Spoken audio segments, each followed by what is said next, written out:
बनाए जाए। उन्होंने निर्देश दिया कि किसी भी हाल में वायरस के संक्रमण का प्रसार नहीं होना चाहिए। समीक्षा बैठक में मुख्यमंत्री ने शेल्टर होम को लेकर और भी तैयारी करने की भी बात कही है।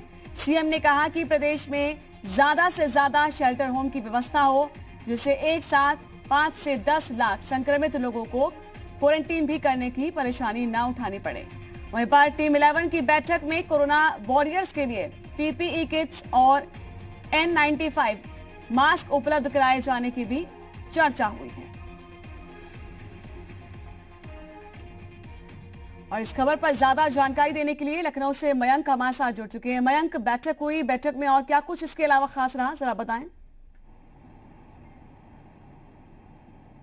देखिए नैन्सी, अभी ये बैठक चल रही है और इसमें जो सबसे बड़ी बात यह है कि जो नए 18 जिलों की जिम्मेदारी सौंपी गई है नए अधिकारियों को, जिसमें पुलिस प्रशासन और चिकित्सा विभाग के अधिकारी हैं, उनकी समीक्षा की जा रही है। इसके साथ ही जो क्वारंटाइन सेंटर्स है, क्वारंटाइन सेंटर्स में मरीजों की स्थिति क्या है, कम्युनिटी किचन की क्या व्यवस्थाएं हैं, इसके साथ ही जो खाने पीने की व्यवस्थाएं हैं, जो डोर टू डोर लोगों को खाना सप्लाई किए जाने की बात थी, वो लॉकडाउन की स्थिति क्या है, लॉकडाउन का पालन किस तरह सख्ती से कराया जा रहा है पूरे राज्य में, खास तौर पे जहां पे कोरोना के पेशेंट पाए हैं, इन सब की जानकारी मुख्यमंत्री योगी आदित्यनाथ जी जो अधिकारी मौजूद हैं वहां पे और जो टीम 11 के लोग मौजूद हैं उनसे ले रहे हैं।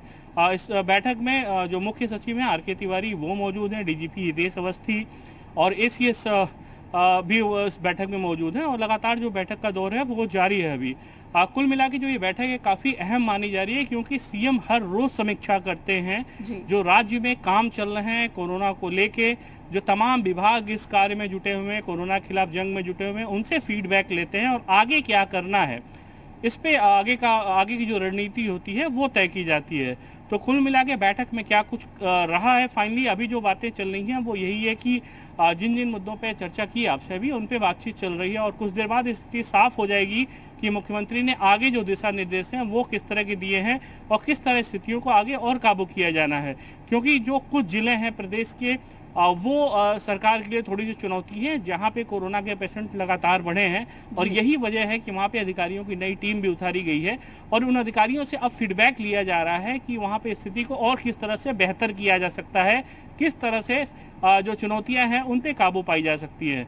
तो कुल मिला के जो अहम बैठक है वो अभी जारी है और ये उम्मीद की जा रही है कि आज की जो बैठक है उसमें काफी कुछ ऐसा निकलेगा जिससे जो कोरोना के खिलाफ लड़ाई चल रही है लगातार उसमें मदद मिलेगी। जी नैन्सी। जी, 5 से 10 लाख संक्रमित लोगों को भी क्वारंटीन करने में परेशानी ना हो, यानी कि सरकार ये तैयारी कर रही है कि अगर ज्यादा भी संक्रमण फैलता है, हालांकि कोशिश है हर सरकार की ओर से कि ये संक्रमण ना फैले, लोग जो है लॉकडाउन का पालन भी करें और लॉकडाउन अगर खत्म भी होता है तो उसके बाद भी चीजों को फॉलो करें।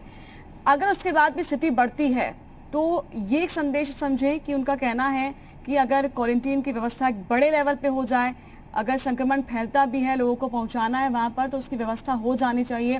यानी कि जमीनी स्तर पर अब काम किया जा रहा है ताकि जरूरत पड़ी तो तैयार रहें हम।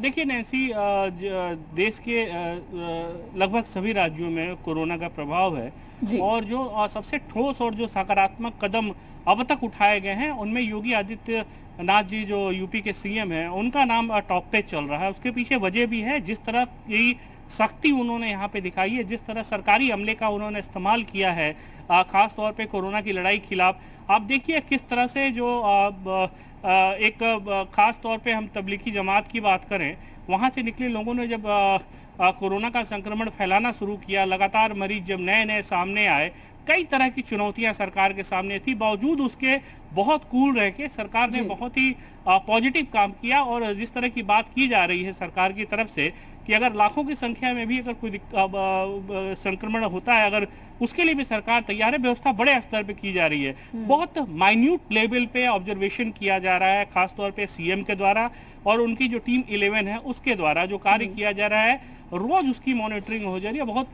बहुत माइन्यूट लेवल पे जाके सीएम खुद चीजों को देख रहे हैं। तो निश्चित तौर पे सरकार हर चीज के लिए तैयार है और जिस तरह की बात सीएम योगी आदित्यनाथ करते हैं उसको इम्प्लीमेंट भी करते हैं। वो ऐसा नहीं कि वो केवल बातें होती हैं। अदरवाइज यूपी जैसे बड़े राज्य में निश्चित तौर पे अब तक हम ये कह सकते हैं कि जो कोरोना के पेशेंट हैं वो कुल मिला के जो संख्या अभी 2000 के अंदर है। तो कहीं ना कहीं राज्य सरकार अपने काम को बखूबी अंजाम दे रही है। जो सरकार के तमाम अंग हैं वो बेहतर काम कर रहे हैं और सरकार हर चुनौती से निपटने के लिए तैयार है। और इस बात को भी इसी परिप्रेक्ष्य में देखना चाहिए कि सरकार अगर ये कह रही है कि जरूरत पड़ी तो हम बड़े लेवल पे भी क्वारंटाइन कराने के लिए तैयार है, हमारे पास संसाधन है।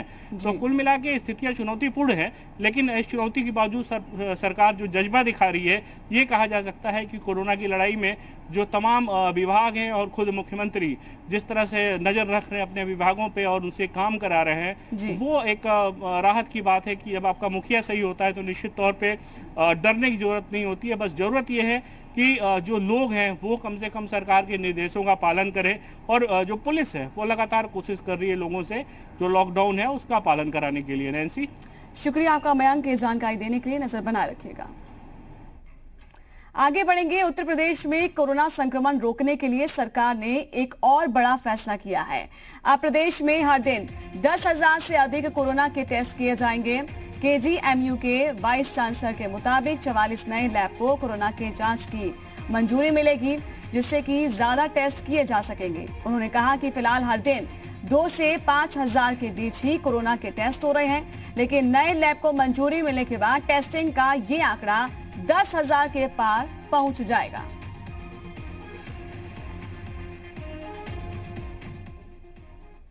बात करने के लिए हमारे साथ केजीएमयू के वाइस चांसलर एमएल भट्ट साहब हैं। सर, स्टेट मेंटर आप लोगों को बनाया गया है, जैसे दिल्ली में सेंटर में स्टेट में वहाँ का नेशनल मेंटर है, आप लोगों को स्टेट मेंटर बनाया गया है। सर, किस तरह की नई जिम्मेदारियां दी गई हैं और क्या क्या काम करेंगे आप लोग? जी, कोरोना का जब संक्रमण फरवरी 2020 में प्रारंभ हुआ तो पूरे प्रदेश और उत्तराखंड के लिए एकमात्र लैब इसके लिए अधिकृत किंग जॉर्ज मेडिकल यूनिवर्सिटी की थी, जिसको कि भारत सरकार के आईसीएमआर के द्वारा सहयोग प्राप्त हो रहा था। जैसे जैसे संख्या बढ़ती गई वैसे ही आईसीएमआर संख्या लैब्स की बढ़ाती गई, बीएचयू और अलीगढ़ मुस्लिम यूनिवर्सिटी को उसके बाद, और तत्पश्चात अब वर्तमान में 16 लैब्स संचालित हैं, जिसमें करीब 3 से 4 हज़ार टेस्ट पर डे हो रहे हैं। आगे और टेस्ट करने की आवश्यकता प्रतीत हो रही है सरकार को, तो इस दृष्टि से लैब बढ़ाने के लिए एक बड़ी योजना बनाई गई है, जिसमें 44 मेडिकल कॉलेज प्राइवेट और गवर्नमेंट के दोनों को मिला करके उत्तर प्रदेश में अतिरिक्त लैब प्रारंभ करने की योजना बनाई गई है। आगे इस व्यवस्था को लागू करने के लिए विश्वविद्यालय को एक डिपो के रूप में स्थापित किया गया है। तो पूरे उत्तर प्रदेश की 13 लैब्स वर्तमान में जो उत्तर प्रदेश में संचालित हैं वो हमारे डिपो के माध्यम से उनको रिएजेंट्स और किट्स उपलब्ध कराए जाएंगे। पश्चिमी उत्तर प्रदेश में खासतौर से नोएडा की लैब्स को आईसीएमआर द्वारा डायरेक्ट रिएजेंट्स और किट्स दिए जाएंगे। बाकी के 13 संस्थानों में हमारे यहाँ से किट उपलब्ध कराया जाएगा। सर, जैसा आपने बताया कि इस वक्त 4 से 5,000 के बीच में आप लोग टेस्टिंग कर रहे हैं। अगर नए लैब जो 44 के आसपास जिनकी संख्या 44 बताई जा रही है, सर अगर ये लैब क्रियान्वयन में आ जाते हैं, काम करने लगते हैं, तो सर जो टेस्ट की क्षमता है वो टेस्टिंग की क्षमता कितनी बढ़ जाएगी? पर डे हम कितने टेस्ट कर पाएंगे?